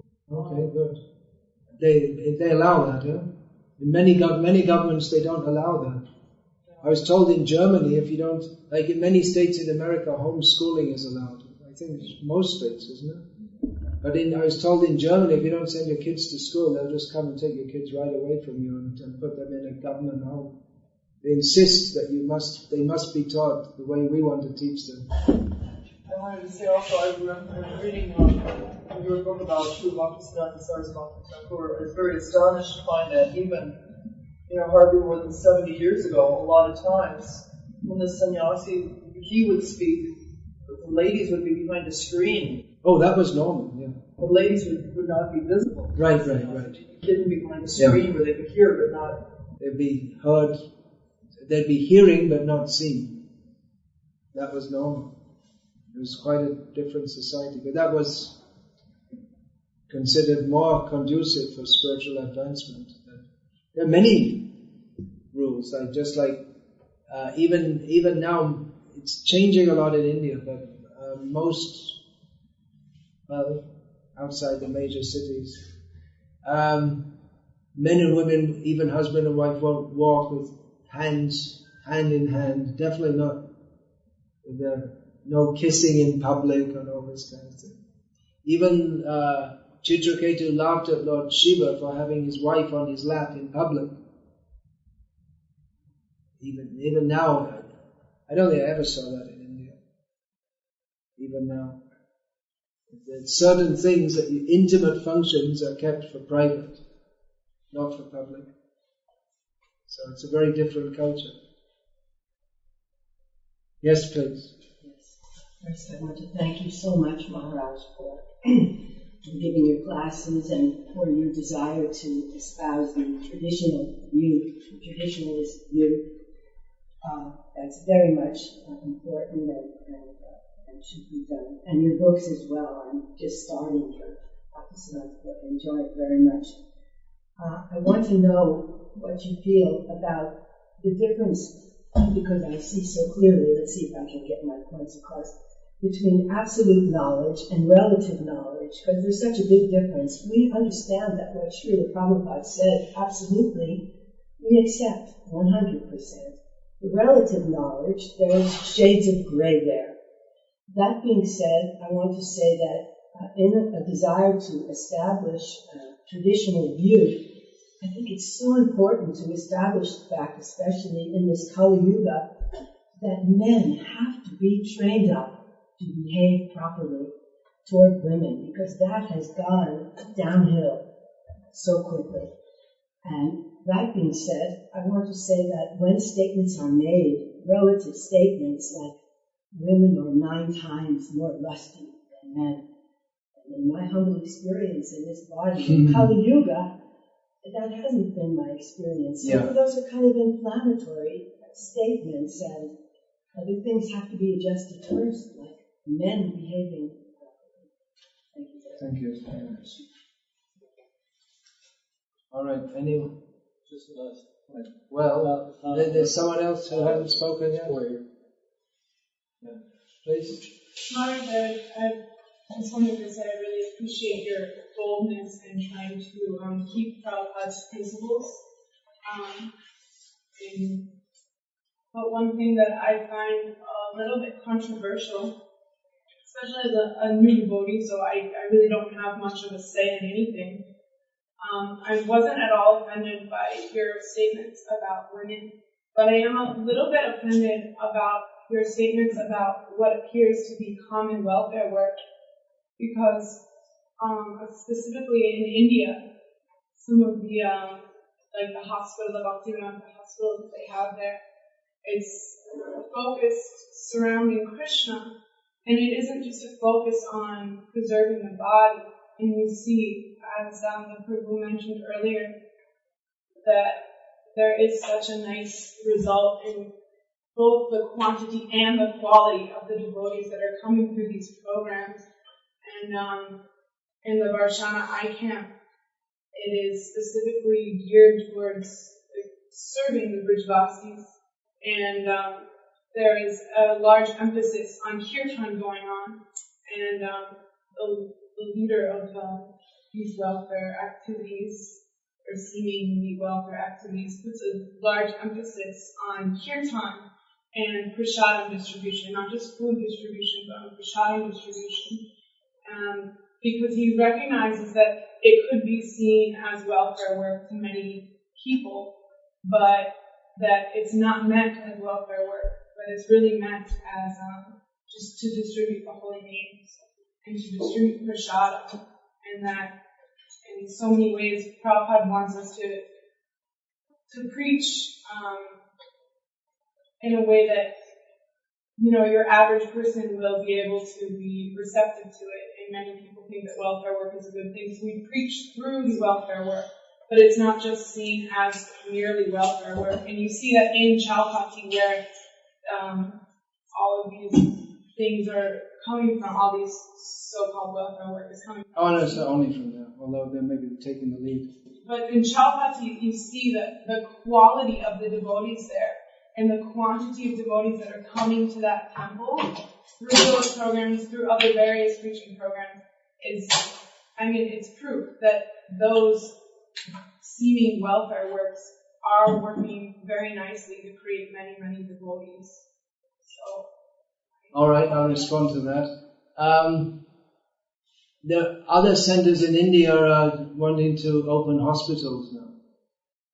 It's schools, hospitals, midday meals. It's like it's becoming in the eyes of several leaders the thing that we do. That when we establish a center, we have to establish a hospital, a school, and all this kind of thing. So my point again, that it's tipping the balance. That we can do these things, but or theoretically we can do these things, but when Srila Prabhupada, that's right in the Science of Self-Realization, when he was requested that the people of Andhra Pradesh, they're suffering from drought, they're starving, it's a pitiful situation. Prabhupada had Tamal Krishna reply that, no, we're not going to, it's not our job to do that. What was the other thing? You said the eye camp? Yeah, I was visiting one place and someone came up to me and he was a doctor and he said, first, I never met him in my life before, and he said that now we're doing eye camps. First thing he said to me, now we're doing eye camps every month. So he, as I could see, he saw his devotional service in terms of eye camps.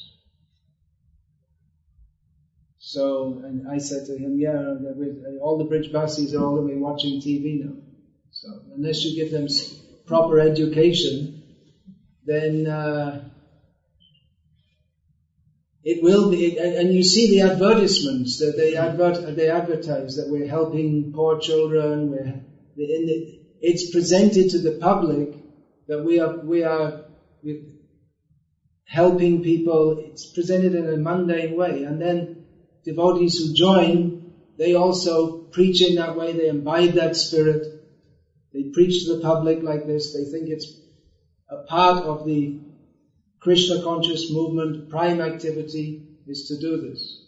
So it may have its place, but I'm saying it's already out of balance in many devotees' minds, and they join and they think that this is like a prime activity. Whereas Srila Prabhupada always emphasized that our prime activity is to give spiritual knowledge. It's much easier to give bodily help than spiritual help. And even people may become devotees, but if they think that the bodily help is of any intrinsic value in and of itself, then there's a mundane tinge there. That's my fear. Just like this, in the years ago, shortly after Prabhupada left, it was advertised, or one leader of our movement gave the example of the Salvation Army, that they started off as a group who would go out in the streets and proselytize and sing songs about God, and people didn't like them and they were thought to be stupid. And then they started doing welfare work and then people accepted them. And now they're well established in society. But people know the Salvation Army nowadays, and they in terms of what bodily welfare work. I met a Salvation Army worker once in an airport and I spoke to him. It's all about how we're doing these schools and hospitals and feeding people and this and that. So the danger is that we start to do these things to get public acceptance, and then we start to define ourselves in terms of that.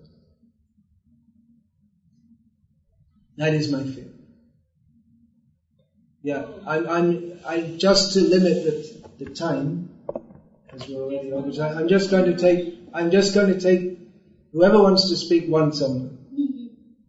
All right. Well, Bhakti Saraswati said that if it was up to him, he would take the marble of the temple, right, and sell it to print books. He said it's better to take the marble of the temple and print books, although he didn't actually do it. But this program in Shabbat is so wonderful. I'm wondering if we were to use that largely to print books, imagine how many books. Yeah, it's huge amounts of money, and it takes, and devotees have to keep on contributing to that. Yes. How many wealthy disciples of Reverend Maharaj? Anyway, I don't, as I said at the beginning of this seminar, I don't want to make it like a personal thing or pinpoint, but I want to talk about principles. The hospital, the Bhaktivedanta hospital is the best known, so I guess that seemed a little personal. Yeah, please. I'll take him as I saw his hands being up.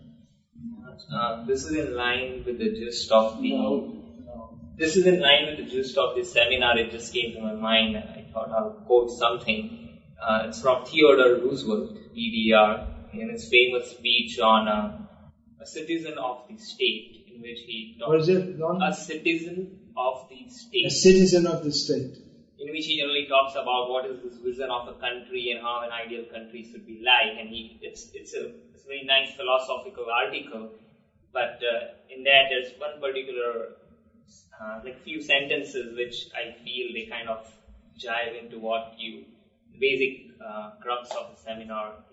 One thing he mentioned is that a society or a state should not be so idealistic and should not emphasize so much on trying to achieve those standards and not ready to make few adjustments. That's not gonna last. I'm just paraphrasing it. And on the other hand, he's making this point. Similarly, if the society makes an excuse saying that these are very high ideals, and then it's impracticable to achieve them, and if it loses its vision, that society is sure to be doomed. So there's an interesting article came in the Gauriya magazine of the Gauriya Math in the time of Bhaktisiddhanta Saraswati. He didn't write it. Most of those articles would have been based on things he said, even if he didn't personally write it. So he gave the example of people who say that, not knowing how to follow Chaitanya Mahaprabhu, that people, they'll imitate Chaitanya Mahaprabhu's ecstasy, fall on the ground, crying, and they say, well, Chaitanya Mahaprabhu did that. And then they'll be eating fish, as Bengali Sahajiyas are inclined to do. And if you say to them, well, Chaitanya Mahaprabhu didn't do that, they say, well, he's Chaitanya Mahaprabhu. He's so great. We can't follow that. It requires spiritual vision to know what to follow exactly. Yes, please. I'm just going to take everyone who wants to speak once only. Thank you very much, Maharaj. I just wanted to say that I think that like Srila Prabhupada says, build the temple in Mayapur and the whole world will come. You know, like the temple of the Vedic planetarium. And I think that in order to build a society, like Prabhupada says, we wanted to give example to the whole world how we can live in a centered society in God.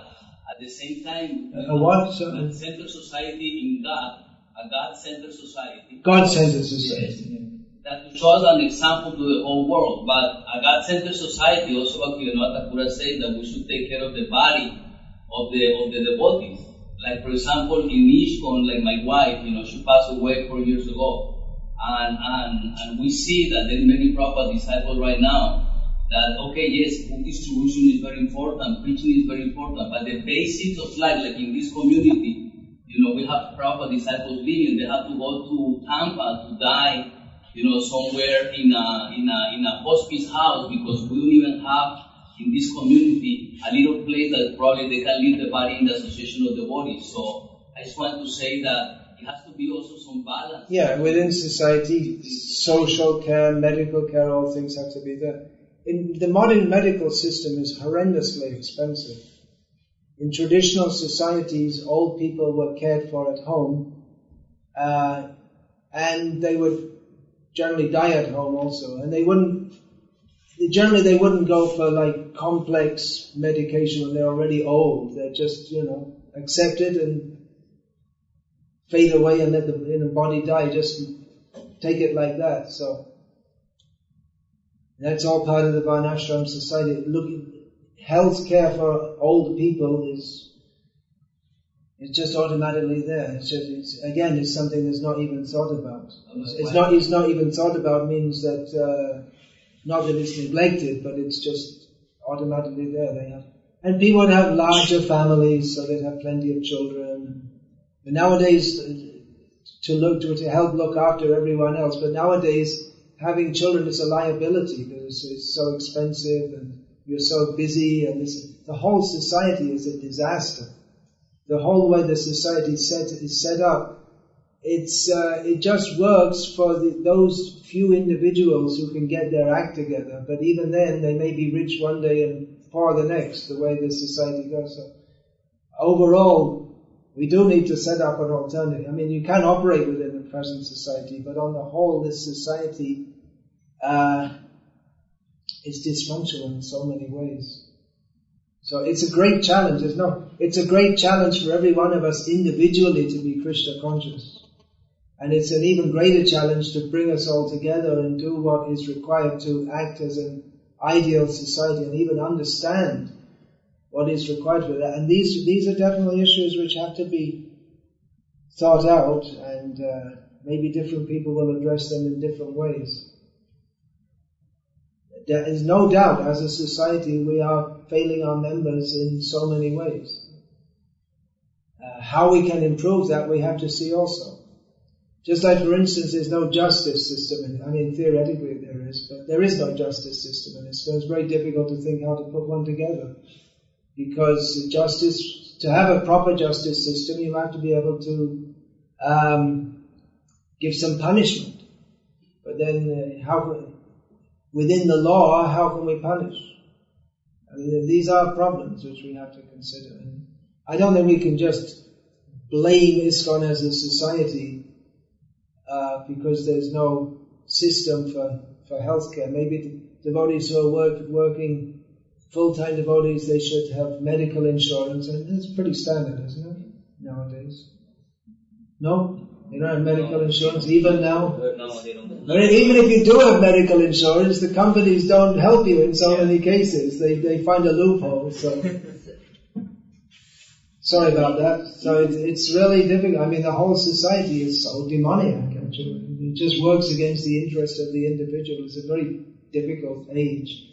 In this age, somehow we have to, if we have faith in Prabhupada's vision, we have to actualize that. Prabhupada, in several places, he spoke a lot about Varnashram. Sometimes he said it is not possible to fully institute it. But that doesn't mean we shouldn't, to some extent. To what extent we shall have to see. In at least one place he wrote that Varnashram can be brought in by the chanting of the holy names. Hare Nama, Hare Nama, Hare Nama, Eva Kevalam, Kalo Nastela, Nastela, Nastela, Gatira, Nita. Yes, please.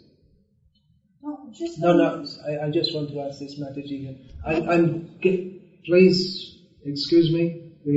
I'll keep it one, apart from myself, I'll keep it to one comment per person. Well, thank you for coming, and I very much appreciate it. Thank you for tolerating me.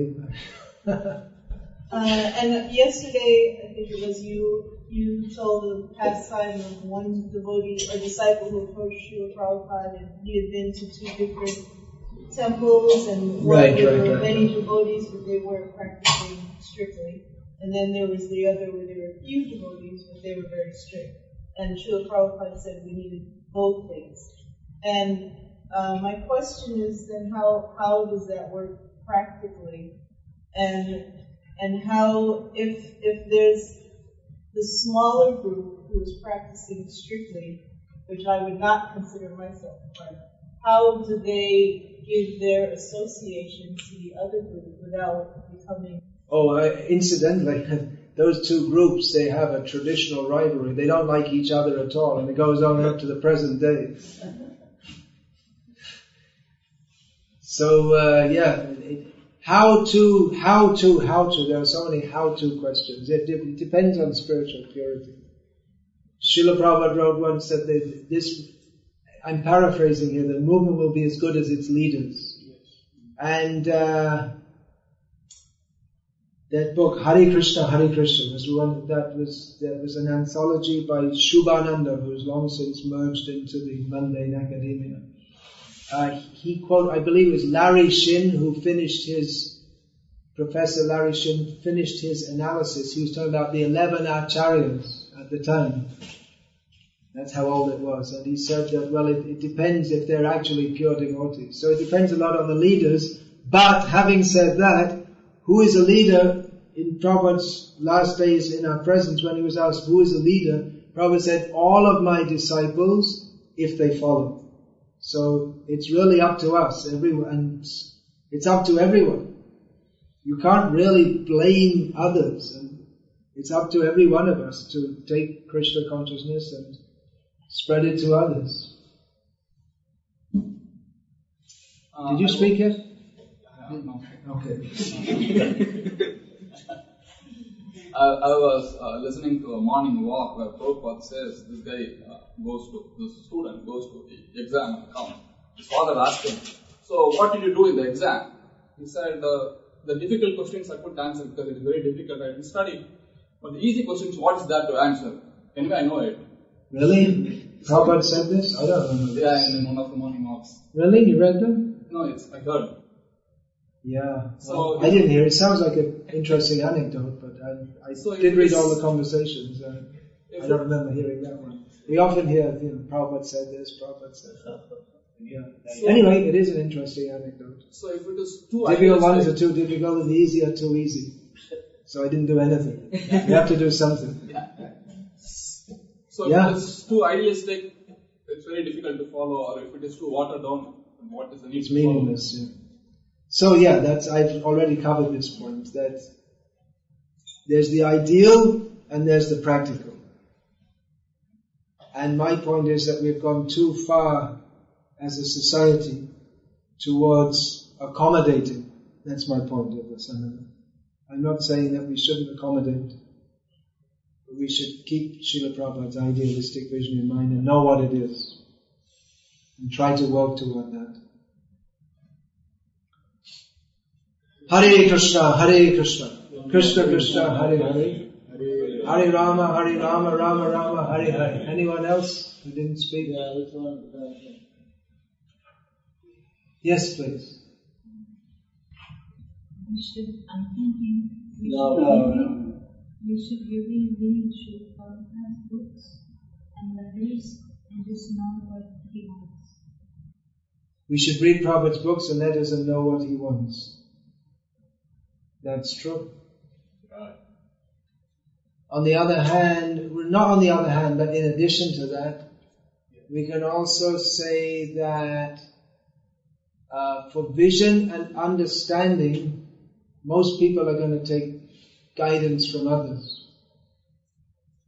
It's Protestantism in Christianity to say there's the book and me, the Bible and me and Jesus, and that's all there is. There's no religious guidance.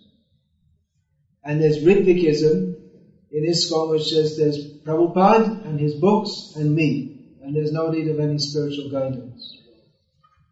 So,